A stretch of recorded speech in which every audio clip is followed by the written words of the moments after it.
Welcome to the Table Podcast, where we discuss issues of God and culture, brought to you by Dallas Theological Seminary.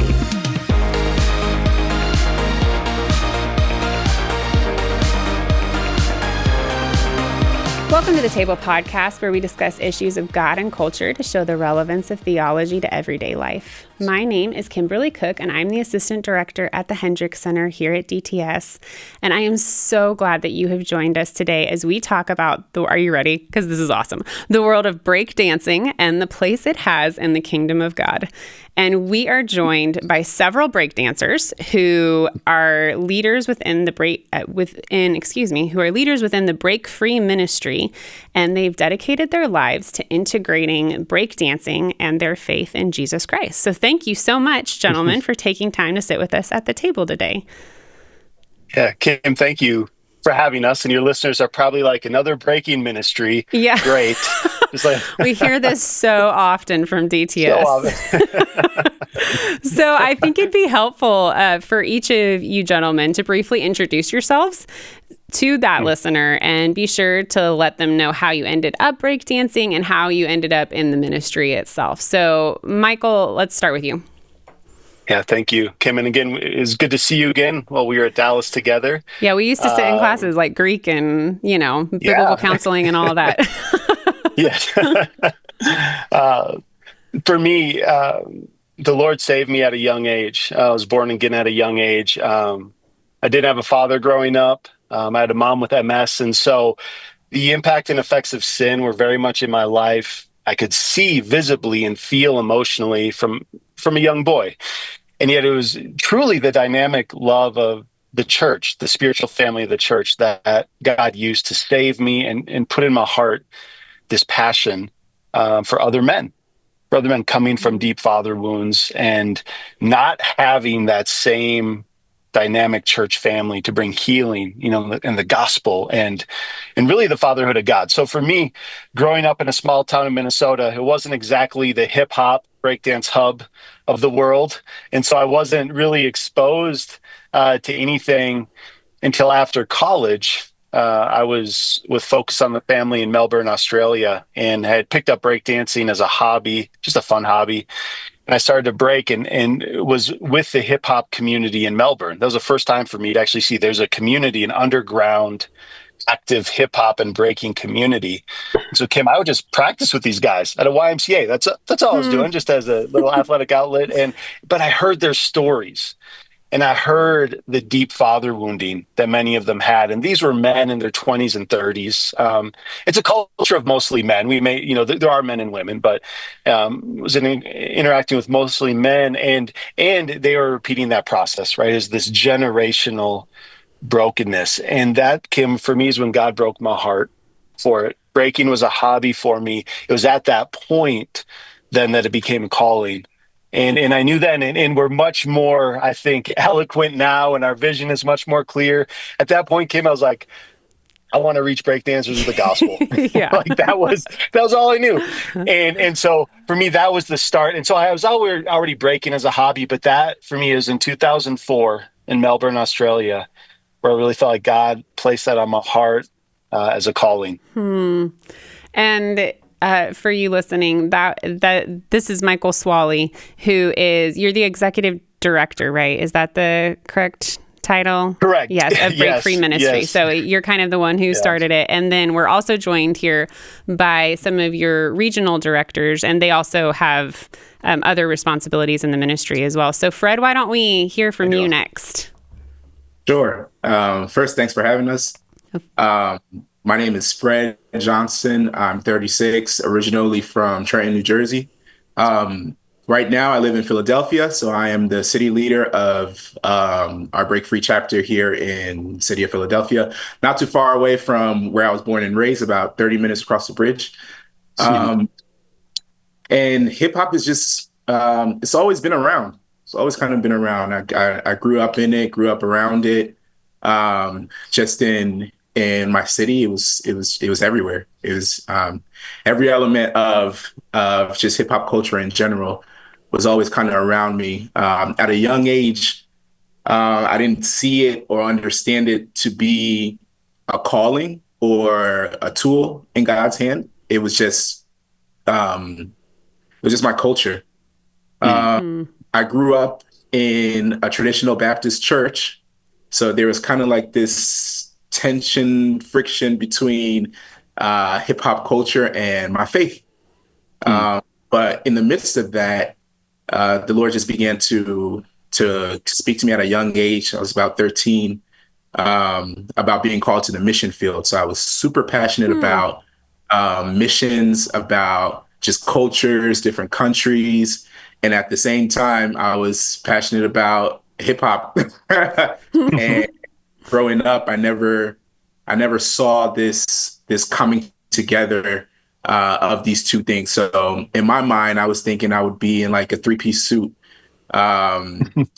establishing churches around the world.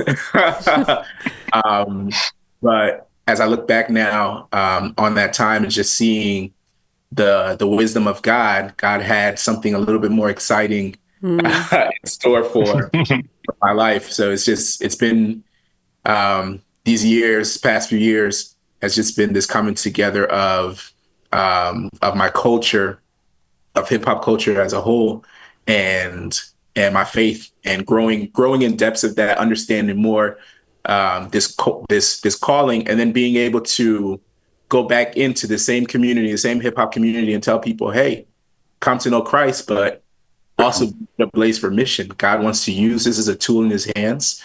And it's something that he can do to reach others. Isn't it? So we do a lot here at the center with vocation and calling and kind of helping people understand that. And one of the things that we talk about, and Bill Hendricks actually talks a lot about, is this idea of God's graciousness in giving, basically, like if we have all been given a gift and a calling, God is gracious enough to make that sweet. So it's something that we actually want to do. And so I love that you were saying, I couldn't believe I actually got to integrate these two things. I got to tell them about Jesus, which I wanted to do and I felt called to do, but I also got to do it in my own culture and in my own community, in this place where I already had a passion. And just how sweet it is that the Lord is able to do that and is willing, quite frankly, to let us do that and to give a sweetness to the fruit he wants us to continue to create. So, and then Artem, lest we let you hide in the shadows, tell us about you and what you do for Break Free Ministry. Hello. Yes. My name is Artem from Ukraine. I am now living in Spain for about 1 year with my family, and I'm a regional leader for Europe and a missionary with the Break Free for almost 10 years. Oh, wow. That's amazing. It is. Wow. And how did you end up in breakdancing or street dancing to begin with? Yeah. For me, well, obviously the story is very different because of the context of living as historically Ukraine after Soviet Union collapse, only starting to engage different cultures, TV shows, and hip hop was one of those things that blow Eastern Europe. And it's interesting that in the Christian world, it was something similar happening.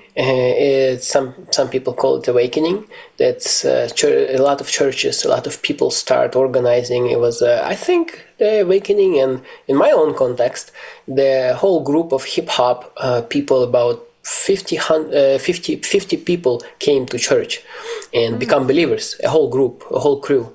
And my parents brought me in the age of 13 to the church, and this is how I get connected and engage with the hip hop culture, and just right away wanted to do it. Was very attractive and interesting, and interestingly enough, my first show and my first mentors was a b-boys, mentors from the church, my older brothers and Christian brothers, that taught me how to breaking, but also taught me how to be a friend a disciple of Jesus. So my identity was always connected from with the hip hop culture, with the church. And my first showcases was evangelistic concerts with my city around. We tried to attract people using different elements of art and breaking, as we had a big group of b-boys, breakdancers in our city. We try to attract people and then make relationships, get connected with them, share more about our lives and about who we are and how we live, and then do next steps.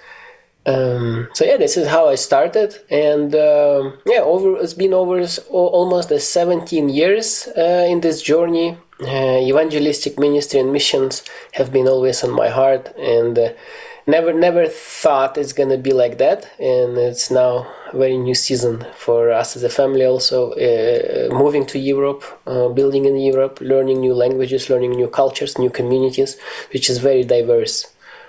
Thank you. Absolutely. So, what is the street dancing scene in Spain? Is there one? Yeah, of course. I mean, not only street dance, but the hip hop culture in Spain is very big part of the culture. Yeah, and me and my family living in a city called Valladolid. It's a region, Castilla y León, 2 hours north from Madrid.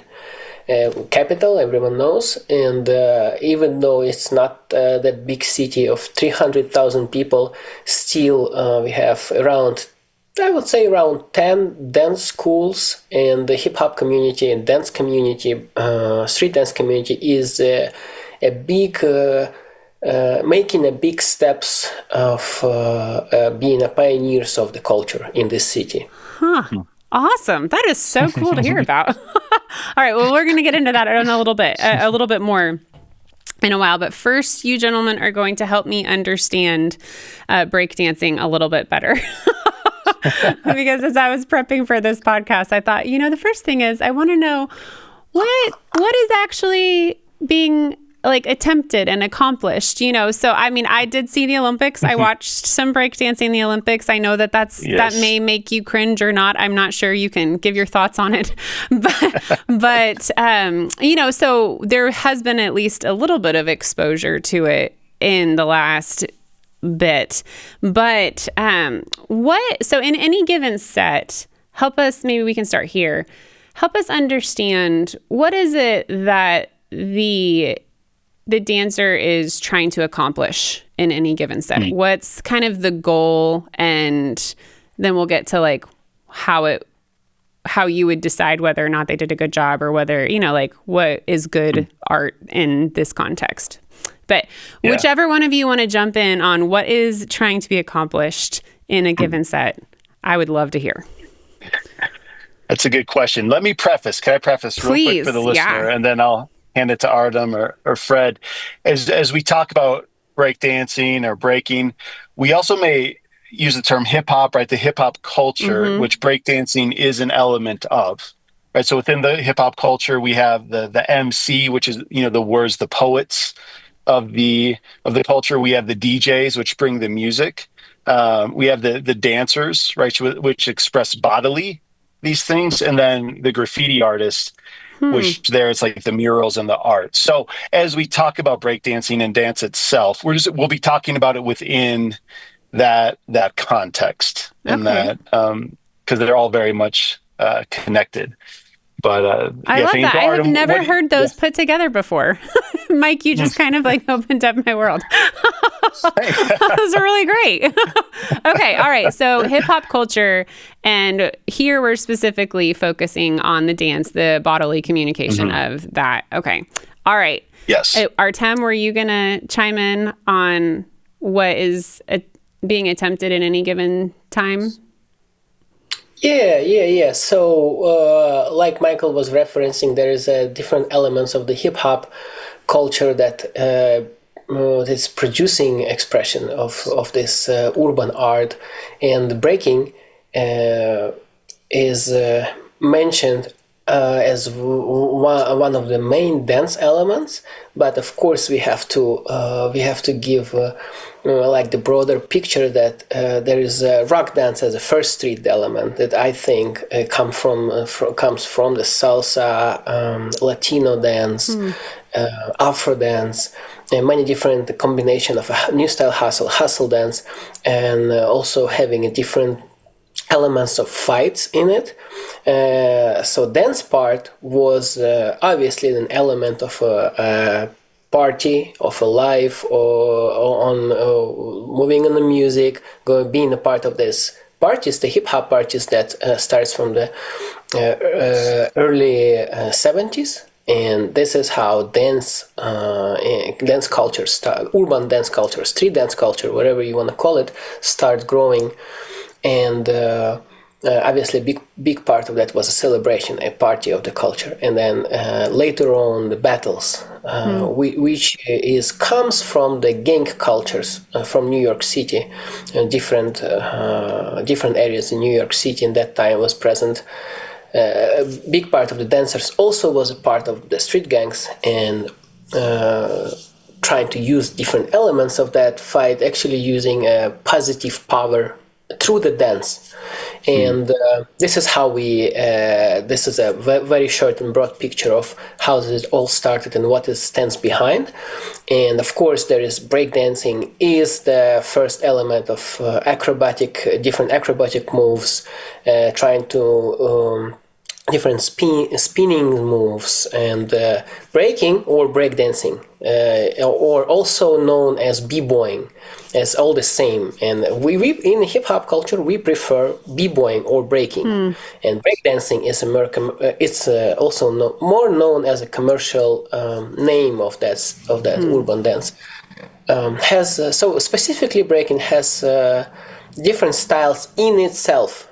Because of how complex and how interesting different street dance style is top rock, which is moves you're doing on the floor, like steps mostly, and drops on the floor. Then there is a go down, which is a drops and transition between dancing on your feet and then going for your tricks. And then there is a spinning part, which I already mentioned, power moves, and there is tricks, which is different flips, different blow-ups, how the most attractive part for the people. Something you can surprise with your opponents, or you can surprise with your crowd, depend of the context. And there is a freeze elements of trying to emphasize this particular parts of the music. So all of this all together, and obviously there is much more, but those are the foundationals. And so answering to your question, the good breaking, for my opinion, is the breaking that can combine with the music all different styles of foundations and creatively expressed in a way in the way our bodies allowed us and different strengths that we have. For example, one person will be a better dancer just dancing with the music, no tricks. And then that's amazing. It's enjoyable. You can see how aesthetics, how the moves happening. Then there is another person who is better in the power moves, which is more close to what gymnasts doing during the competitions. That's his strength, and he's emphasizing his breaking through that particular style. And go on. For example, something I want to mention, that breakdancing is only one of the first steps of the street dance culture. Obviously, now it's much larger pictures. We have a much larger picture of street dance, which is hip hop dance, also known as party dance, the popping, locking, house dance, and many different and under this umbrella of street dance you can find very different names and very different terms of that. And one of our representatives here, one of our leaders, Fred, he's representing a different street dance style. And thank you. I hope I answer your question. You definitely did. Fred, what do you represent? Yeah, so I do a few different street style dances. Most of these styles of dance came about around the same time, 70s, 60s, 70s, inner city, cities like Chicago, New York, LA, Fresno. So a bunch of different major cities across the country, primarily African American culture. And so these styles came into existence, following kind of like these trends in music. So you have like all of the funk styles, James Brown type of music, funk music from the West Coast. And then you have the styles of dance that people would do to that type of music. So you have like popping and locking. These are all West Coast dances that were tied to funk music. Then, as you continue to go through history, the commercialized sound of funk music, disco, brings about a few other dance styles. So you have your whacking, you have your voguing, and you have house birthed from that too. And these styles are categorized as club styles because they were primarily done in clubs, where a lot of marginalized people within the cities would go. So, come over to the East Coast, you see more of breaking, which is what my colleagues do, the other guys do. So you have like this whole world of different dance styles, different genres of music that were all kind of birthed around the same time. So because of that, we all hang out together. Fred, I noticed you didn't mention Alexandria, Minnesota, my hometown. I always forget. I'm sorry. Yeah, what is it known for? Fishing, walleye. For walleye. So like any art, art, I think itself helps illuminate truths and goodness and beauty in the world when it's done well. Obviously art is beholden unto sin and the brokenness of the world, just as anything else is. But when it's done really well, it's highlighting something beautiful, something good, something true, and bringing it to people's awareness. So what do you all think that these different styles, or just the hip hop, like dance within the hip hop community in general, what do you think those truths really are that it's highlighting and bringing to people's awareness?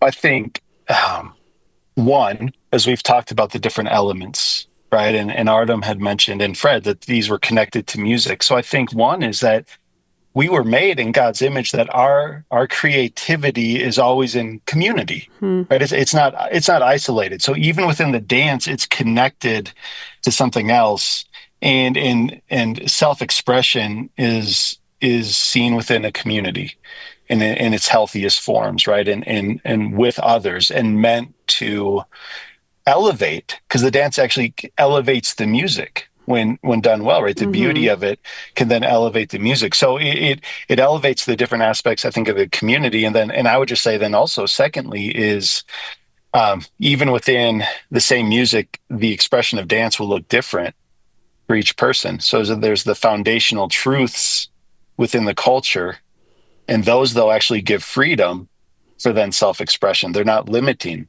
And so I think within art and within that, you see, so for me, those two things, the communal aspect of it, and then how much freedom you get from the foundational elements of it.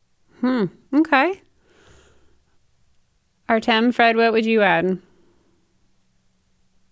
Yeah, I would say one of the interesting things about these styles, if you were to go to like the root of it all, these were people that were looking for an escape. There was a lot of issues. There was a lot of situations that people were going through in their day to day, and they formed these communities around music. They formed these communities around the things that they had in common, marginalization, or the struggles that they were experiencing in their daily lives. These people banded together, and a lot of these art styles were birthed. So many of these dances and these styles were birthed from pain. Honestly, it was birthed from pain. It was birthed from not so beautiful things. So see them come around, to come around music and dance, and sharing these similarities of where they're coming from. This gives us a a pathway to the gospel, without a doubt.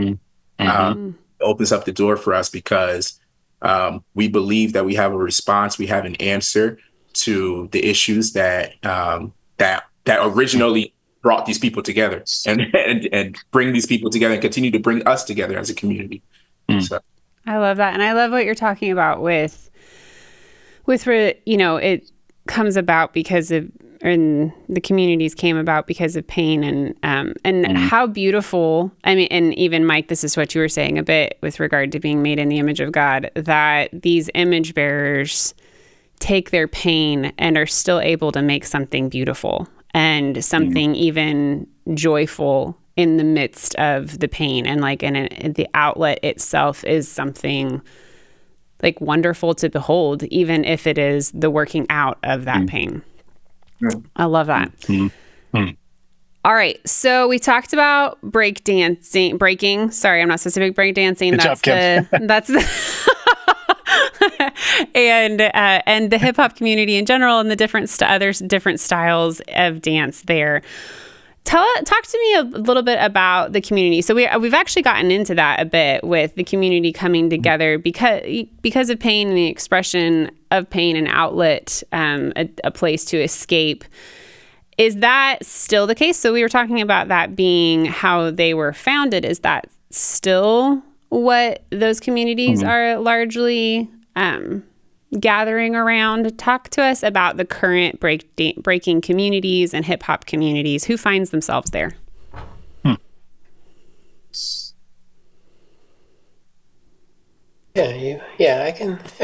I can jump in. Yeah, so it's a very good question, because even here in this in our meeting we are representative of different cities and different cultures. And I think it's very depends. For example, if we're talking about Ukrainian hip hop culture, it is the majority of representatives of the breaking culture, of the dancing culture. Especially when I was started in early 2000s, was people who's trying to break a social norms that has been there for many years, and people who want to bring up some kind of a protest to the traditional culture, which Eastern European still, I believe, majority of people still living in a worldview of traditional cultures. So that was a challenge for young people to bring something colorful, different, something weird, in the sense of creating this art protest to the culture. And that's something that drawn them together, and the motivation behind that. And I would say it's also very different right now with how you already mentioned with the Olympics, how it's changing. It's now what we're seeing, from my opinion, we're seeing a distinct separation from one side of a breaking community who want to stay underground within the hip hop culture and develop an underground style of breaking battles, breaking events, breaking styles of dancing, which means most of the time more unique approaches, not much tricks, not much something visible or power moves, which is spinning moves that everyone likes. It's more about character, it's more about personality, it's more about sometimes outfit, it's more about having fun, expressing the art, right? And then we see another side is this breaking scene is becoming more sporty, more about doing harder, faster, and more tricks, harder moves, and then best showcases. And now we see more, especially the last, I would say 5 to 7 years, we see more breaking coaches are emerged, are coming to teach, to coach, to break. We see much more of physical education involvement, which has never been there since the beginning, because it's a street culture, even though moves are very difficult. And so those are the both. And in the same time, we see a very, I would say, the plural picture of sometimes those guys who is first, second, third place on Olympics, at the same time participating underground events, which is also very interesting. So I would say we are right now in a transition, and the picture is very different from how it started and what it stands before. When it started, when there was a lot of gang violence, when it was a lot of representative of the street gangs, and now most of the places where hip-hop dance is practiced, breaking is practiced and growing is dance studios and breakdancing spots. Again, commercialized and underground culture, and both are good. Both has some profit, and both has potential to growth. So I would answer like that. Yeah, thank you. Mm-hmm. Mm-hmm. I as you're talking, I'm thinking of especially when you're talking about the underground community, and even particularly in Ukraine, where it was it was kind of a sign of protest, or people who felt like they needed to or wanted to protest something found themselves a place in that community. I think, and we're obviously talking about ties to the gospel and everything through what y'all's ministry is, and I think that shows at least partially some of those that find themselves in these hip hop communities, like they see the brokenness in the world, and and this is one way that they're addressing it and seeking to work their way through it. But there is already this sense of no, I see that something is wrong and I want to call it out, and this is what I'm doing to call it out. Is that fair, would you say? I think so. And good use of call out. We have a lot of call out battles in the community. So that was a good. I'm getting the terminology, gentlemen. Yes. Yeah. Fred, what would you got? Sorry, Mike. Mike, go ahead. No, I was going to say, I think, and it's interesting, as Artem said, the three of us, even from different cities and cultures, and seeing different things, and I think that's still, though, true, that a lot of this is still being birthed out of pain, and maybe a different communal pain, and maybe a little more individualized in some of our cities with family pain, and again those deep father wounds, which I think is at the heart of a lot of that. But from my experience, in LA, Dallas, Chicago, and now I'm here in Colorado Springs and Denver, I do still think that holds to be true, that pain is a driving motivator for a lot of it. And seeking, like you said, knowing something is wrong and really trying to battle against that. So Fred, I don't know if you would agree, but that's what I've seen too. Yeah, I would say there's a mix of things. There's a bunch of different profiles that you will find amongst the people that are actively a part of the hip hop scene. You have people who are looking for an escape, people who are looking for a community. You got your music lovers, people who just love music and they want to be around that and that expression. You also have people who are just natural protesters, people who raise their voice, people who like to be in protest.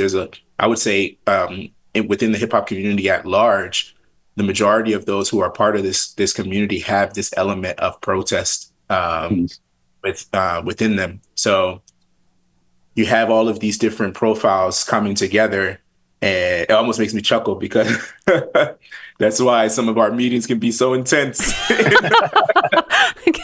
People have got some feels. Hip hop community. There's a lot of different personalities and mixing pain and protest and passion. It's all in a room. So how do you guys? In your ministry, especially, like, how do you all build bridges with the gospel or to the gospel for each one of those types? So the pain, the protest, the passion, like all of those. How is breaking a part of that, or is it just it's a path into those communities, or how do you all see the integration and active? I mean, you are actively integrating it. So how do you do that? Yeah, in some way, it's very focused again, very contextualized focus on the city. But we also had some specifics or general approaches that are common in every city.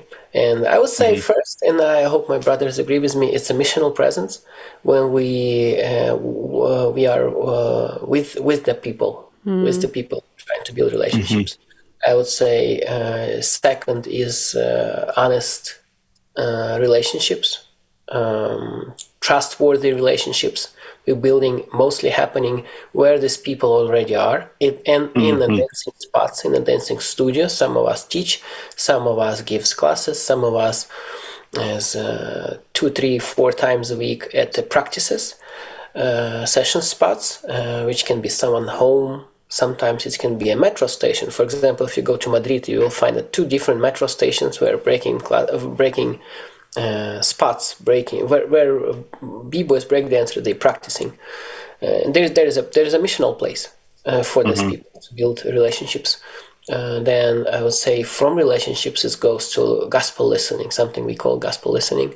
We try to after in the process of building this trustworthy relationships, hearing people's story and find gospel that's already present and connected to the gospel, their stories, our stories, to the gospel narrative of the gospel narrative, which is creation, fall, redemption, restoration of the world, of the people. And then I would say, yeah, that's the general process we go to, and being present, gospeling, challenging, discipling people. And again, every story is very different, but I would say generally we would go, we have a very deep value of relationship-based ministry, incarnational-based ministry, that we need to be present where people are. This is the foundation. We cannot serve or just create one-time event for them or give them a speech and then hoping that it's going to change their life somehow. No, we want to be present with them, listening a lot, being present a lot, apologetically a lot in their worldview, and practicing with them, sharing a life. Our families, our homes, so many times are the places where discipleship happening and practices happening, and this ministry happening. And I would say those are some general approaches, and approaches can be also very different. It depends on the city. For example, in Ukraine, in Kyiv, which is capital, one of our partners is a great city urban church called New City Church, and 3 times a week we have practices there. So church gives us the space to host practices where we invite dancers to come, and then before session we would have some tea ceremony or a coffee or just time of fellowship and listening this story again, connecting with them. And then after session we would also do something together, eat something together, share meals, share our stories, share our lives, which usually comes with the gospel listening or the gospel challenge. It's just one of the examples. Yeah, and and even as that makes me smile, Artem, as you're talking, because it seems so organic for you, because that's how you said you even came to know Christ, and like it was in that context of like your brothers like encouraging you and like talking, so it makes sense exactly what you're saying. What about you, Fred and Mike? How would you talk about how you integrate the gospel and what you're doing? Yeah, so there are already some bridges that are established within hip hop culture that kind of makes it easy for us to enter in with the gospel. One, hip hop is a global culture. You can find it everywhere, so that automatically makes it easy for us to connect with different cities, different communities. Wherever we go, we know that it's not going to take much work to find the active hip hop culture in the city. Then another thing that really helps us is that hip hop is really big on respect. That's a very huge element within hip hop. So because of that, and the fact that we are actively a part, like we practice this, we Mm-hmm. part of the hip hop community. We're not just missionaries; we're also a part of the community. So the fact that we are a part of this community and we understand the language, we speak the language, we understand the quote unquote pillars and principles of the hip hop culture, that automatically gives us kind of authority to speak, because we're with these people, we know them. So that's something that's really huge, and that's something that I've seen super beneficial, specifically in my context in Philly. When I first got to the city, it was a little difficult, in the sense that, talking about contextualization, this is a city that isn't really open to people from the outside. So it took me some time to, one, not only become a part of the hip hop community of this city, but to actually become a part of the Philadelphia community. And then once that happened, that automatically gave me authority to be able to speak. And then the one thing that I learned here is that people want you to be honest and bold. So if you are trying to share the gospel with someone within the hip hop community in this city, they don't want you to beat around the bush. They don't want to have that. They're not going to respect that. Exactly. They don't want to feel that you're warming me up to like win me over. Like, if you are wanting to share Christ with me, if this is your intention, be real with it, be honest with it. So that's been something that's really helped me here, just being like, listen, this is the gospel, and boom. You can decide. This is what we're trying to do. Mike, what would you say? What I love with Wasn't Saving with Fred and for us, it's within that, right? The people in Philly know, because they know Fred now, it's whatever their reaction is to that, Fred's still showing up. Right. And that's been also, again, what we have seen. And as we've said, this community is already meeting together. And we could go in any city, any major city around the world, and find practice spots and find this community. And they are already gathering. And even here in Colorado Springs, it's different than Philly, because we're pretty transient. We have people from a lot of places. So the practice spot I go to tonight, it's like we have a few people from Colorado, Florida, Minnesota, Africa, the Middle East, Muslims, Buddhists, atheists. We see this gathering. Hip hop draws a lot of different people. Hence why I think Artem and Fred have emphasized we want to hear the story, their story. And then as we do that, we want to, as the gospel confronts as well, both uplifts the art and the community. We value community, but then confronts and wants to renew that community. And so over time, our goal is to see the church planted at these spots, and to see this completion of renewal, that this is what community is really supposed to be. And in fact, it's going to enhance the art, because there's more freedom, there's more. And so we've seen as these guys have said, Kim, and it's by God's grace. This wasn't something I saw, in Melbourne, when I was like, oh, I just want to, I want to give the gospel to these people. Just give the gospel. But I think, as often missionaries, one of the biggest challenges is to find a connecting point, right? It can be, or finding that, and we have that already, right? Hip hop has provided so many of these bridges. And so it is a matter of being able to cross those bridges, and the difficulties come, right, as we then interact and engage, but they are there. And across any city around the world, we can enter into the community and engage. What a beautiful opportunity. Goodness, I had never thought about that before, but you're right. And it's almost like, as you're describing the community of all these different people from all these different places, all gathered with this one, uniting purpose, it actually sounds like you're talking about the church.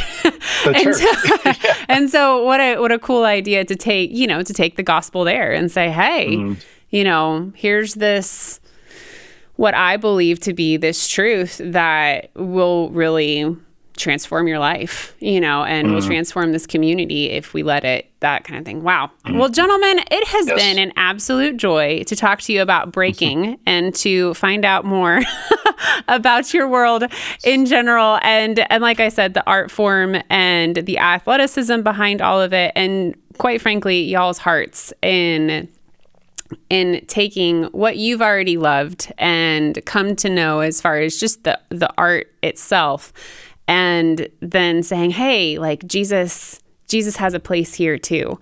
And Jesus has things that can help these people. And like you even just said, Mike, like Jesus can make this even more beautiful. And I love it. And I've really enjoyed my time with you. And by all means, my prayers will be with Break Free Ministries, because you guys have a unique opportunity. And thank you on behalf of the rest of the church for going out and reaching people who are in those places. We really appreciate it. Yeah. Thank you, Kim. This is fun. It was lovely to meet you, all three of you. And we want to thank you, our listener, for being with us. If you like our show, leave a rating or review on your favorite podcast app so that others can discover us. We hope that you'll join us next time when we discuss issues of God and culture to show the relevance of theology to everyday life. Thanks for listening to the Table Podcast. Dallas Theological Seminary. Teach truth, love well.